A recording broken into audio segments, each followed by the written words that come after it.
Welcome to Islamic Life Coach School podcast. Apply tools that you learn in this podcast and your life will be unrecognizably successful. Now your host, Dr. Kamal Akhtar. Hello everyone. Peace and blessings be upon all of you. Today I'm going to talk about if and any crutch that you might be using to determine your self-worth. And I've talked about this topic a lot, but I want to revisit it from a different angle. Every woman I coach, and most of them being high achievers, deeply spiritual, doing everything quote-unquote right, praying on time, volunteering, keeping up with the home, meeting deadlines at work, planning meals, all of the organizations related to the kids, and yet still wondering, why don't I feel enough? Why does it feel like I'm always chasing something? For the most part, the fundamental error in the thought is that she's confusing her worth with her value. What she doesn't realize as a person, and you might not be realizing either, is that you're leaning on accomplishments, your productivity as crutches to fulfill your self-worth. Not because she wants to show off or impress others, and that's why she's doing these things, but because deep down she's terrified that without these things she won't matter. Her career, her kids, her cooking, her Quran and other spiritual goals, her hijab, her emotional labor, or her physical labor. All of it becomes a way to earn something that was never meant to be earned, and that is her right to feel worthy. And I'm speaking directly to you, because the hardest part is that these crutches are invisible. They look very virtuous. They are worship, motherhood, discipline, ambition, and all of these things look beautiful. But when you use them to hold up your identity, and you feel hollow or lost without them, they stop being blessings and they stop being beautiful. They start to become burdens, because then that's what weighs you down.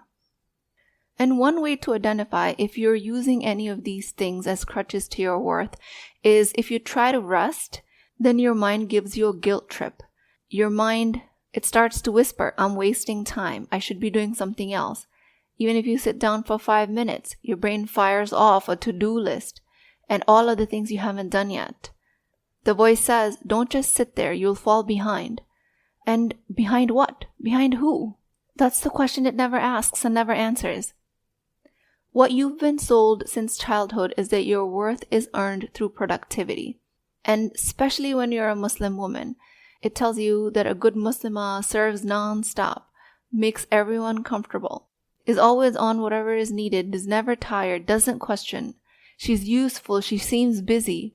But the irony is that behind all of this lie, your worth was decided long before you had a chance to prove anything.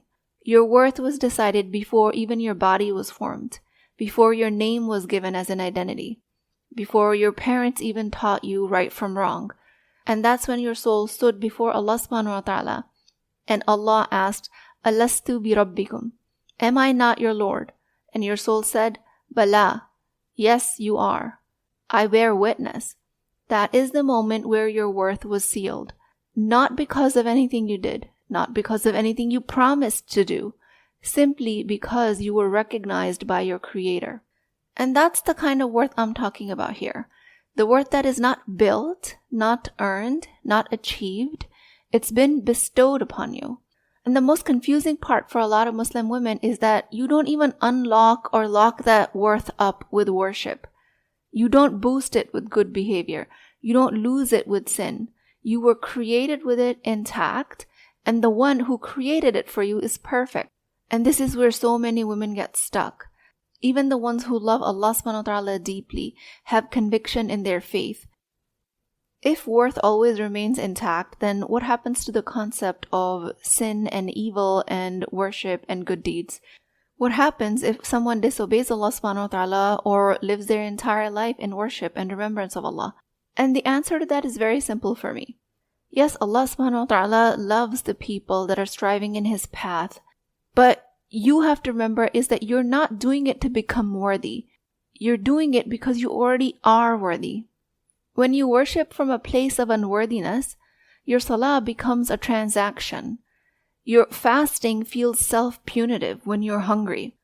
But when you worship from a place of worthiness, your dhikr, your salah, it becomes presence, it becomes peace, it comes from a place of love. And this is the shift I want you guys to create, because striving to be enough to striving from enoughness. And when you start seeing it that way, everything softens. Even if, despite of your best efforts, you miss a prayer, instead of spiraling into shame, you remind yourself what shame was built for. And that was built for you to remember that the door of tawbah is still open. And if you fail at something, instead of collapsing into self-hate, you hold yourself with compassion, knowing your worth hasn't budged. And every time you drop a ball in your life, you still have a chance to be just as held, just as loved, just as seen by your Lord, Allah SWT. Your worth is not on a sliding scale. It's not tied to your ibadah log. It's not calculated based on how many people you serve or how much you accomplish. What does change based on the quality and the quantity of your worship is your value in front of Allah. Your worth has always been decided. It was decided in the beginning. It's a part of your fitrah. It's already written. It's already being honored. What I'm talking about, the difference between worth and value, is even the smartest, most self-aware women get confused. And even I sometimes use those words interchangeably in a casual conversation, but that's actually not real. That's not true. For the sake of your healing, and for the sake of my goal of providing clarity through this episode for you, I want to hold worth and value as different concepts. Your worth is fixed, untouchable, assigned by Allah. It doesn't go up and down. Your value is flexible. It changes based on what you're offering to the world or the akhirah. It is what you create, what you give, how you show up, what the intention behind your actions is. It can increase with the acts of worship and sincerity. It can drop with heedlessness, hypocrisy, and sin. This is the thing you build with intention and discipline and action. Let me help you understand the difference by giving a worldly example. Let's say there's a neurosurgeon and another one who's a journalist. They both have equal worth as human beings, but their value, the thing they contribute to the world, is different. The neurosurgeon is paid differently, not because she's more important as a person, but because of the value she provides in the specific space. Her training was hard, her work is technically demanding. And the journalist, on the other hand, while also deeply essential in her own right, contributes a different kind of value. The problem arises when you start believing that the neurosurgeon is worth more than the journalist. Everyone is equal in front of Allah. Everyone lines up in salah equally in front of Allah. When we start mistaking our worth with our value, that's when we start to create burnout by chasing goals in this world. Yes, it is absolutely true that higher taqwa raises your rank in front of Allah, that more sincere intention carries more weight, that a small deed done with presence can be more valuable than a larger one done with arrogance. And yet, none of that touches your worth. And the distinction between those two concepts of worth and value is extremely important, because when you realize your worth is intact, you stop chasing. You stop using the world as your crutch, and you start to heal. When you stop confusing the two, your worship becomes cleaner. Your good deeds don't stay contaminated with the desperate need to feel like you matter. Your business, your parenting, your dhikr, they become an expression of your value, not an attempt to fix something that was never broken. You stop trying to earn your place in the world, and you start offering value to the world from a place of deep-rooted conviction. And that elevates your intention behind your actions more than anything else in the world.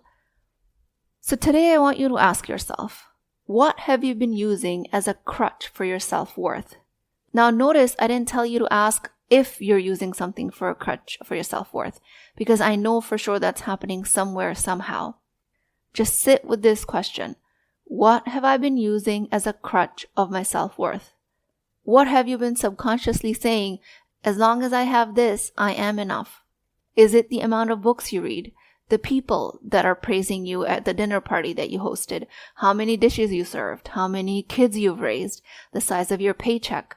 The compliments that you get at work? The quality of your wardrobe and how you dress? The number of Instagram likes? The fact that your husband seems happy with you or he complains. The way you never start a conflict and always keep the peace. What is the crutch that your self-worth is hanging on?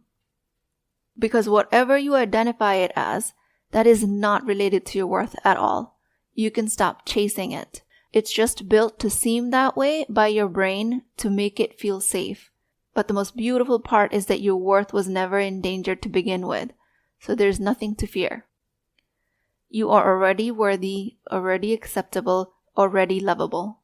Your degree, your happy marriage, the carefully curated image of being capable, competent, and calm, you don't need those things to be enough. You might want them, and that's allowed, and you can strive towards all of that, but you don't need it. Healing comes when you say, I'm not doing this because my worth depends on it. I'm doing this because I choose to, because I want to, because I want to contribute, because I want to love my children, because I value higher education, because I want to build financial independence, because I believe in excellence, because I'm doing it for Allah SWT. Once you name your crutch and stop calling it the source of your worth, you get your freedom back. You shift your language from I have to do all of these things to I want to do all of these things. You go from this defines me to this expresses me. And suddenly the life that used to feel heavy becomes lighter. What used to feel like pressure becomes peace.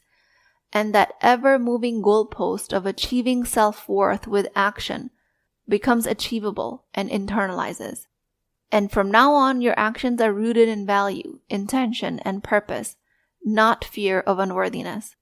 And inshallah, when you're able to do that, life doesn't just get easier with the same amount of ambitious goals. It becomes sacred, inshallah. It becomes a life of ihsan. I want you guys to go from I'm proud of achieving to I'm proud of doing to I'm proud of just being. To be proud of being means you don't tie your peace with your checklist. You don't earn your approval. You're allowed to feel proud even when you've coasted through the day and you haven't really accomplished anything. Even if you didn't contribute. Even if when you needed others more than they needed you. And this last one is especially hard because most of you are okay with being generous, but you're deeply uncomfortable with needing, with resting, with receiving. So when your body begs for rest and your nervous system fights it and guilt shows up, just take 5 minutes to do nothing on purpose and let that be enough and be comfortable with it. Let a quiet moment be a success in itself.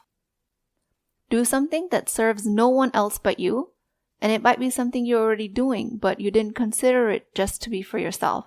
Maybe it's reading a page of a book just for yourself. Maybe it's making tea. Maybe it's dressing up, even if no one's going to see you. And write down 3 ways your presence alone is valuable. The more you practice this, the more your mind will start to trust that it's safe just to be, not to prove, just to be, with Allah SWT as your witness. While that might look like laziness to your brain in the beginning, while it's naive, while it's trying to equate your inherent worth with your productivity, this is far from laziness. This is the right approach to striving. For many Muslim women, childhood was a training ground for performance-based belonging. You were taught that being good means being quiet, compliant, obedient, that love comes when you please others, not when you honor yourself. When you were told to give somebody a hug even if you didn't want to say yes even when your body said no, to smile even when you were scared, to be polite, agreeable, helpful, especially if you were a girl. Especially if others were watching. And all of that worked because it got you approval, it got you attention, it got you love, it got you the calm, belonging, and the peace that you craved as a child. This became your survival strategy. And it worked so well because now it brought you into adulthood only for you to not realize that you're handing your self-worth to all of these things. So here's what I want you to know now. Just because it worked doesn't mean it has to stay. Because when my clients tell me that I feel ashamed for being a people pleaser, for overgiving, for overdoing, for masking my true values, I always tell them, don't shame that very skill that kept you safe. That version of you at a point in your life was brilliant. She did what she needed to do. She got you here. But also, you're not a child anymore. You don't have to beg for belonging. You don't have to prove your belonging. You don't have to trade your truth for approval. Now, as an adult woman, you get to choose differently. Not from worth, but from value. Something you choose to do. You get to unlearn what made you invisible and relearn what makes you whole. The healing doesn't mean that you throw away the girl who performed her way to safety. It means that you thank her. You let her rest because she got you where you are in your life now. If I could gift every Muslim woman who has survived this conditioning a few sentences to carry with her, I would say, you did what you had to do to survive, but now you're safe enough to be seen exactly as you are. You never had to earn your place, you were born with it. It was just hidden. You're not hard to love, you're just used to loving others before yourself. Anchor these in your mind and body. You don't need to prove, perform, or please to be worthy. You already are. And now you just get to live your life like that. With that, I pray to Allah SWT, Ya Allah, remind me the worth that was written by you for me before the world ever saw me. Free me from the need to prove, to please, to perform. Help me rest in truth that I'm already enough. Replace the weight of guilt by the light of your mercy, and let me live and achieve from the place of being loved, not earning love. Ameen Ya Rabbal Alameen. Please keep me in your du'as. I will talk to you guys next time. If you're interested in getting coached by me, I'm offering a very affordable opportunity to do that with Wisdom Wednesdays. This is not a course, not a lecture. This is an opportunity for live coaching, real change with Islamic adab and etiquette. You do not need more information. You actually need a space to create change. At $19.99 a month, which is the price of takeout dinner, you as a Muslim woman will create confidence, intimacy, and connection without shame or fear of judgment, because your privacy is my highest priority. So join at www.islamiclifecoachschool.com, resources, Wisdom Wednesdays. I'll see you inside, inshallah.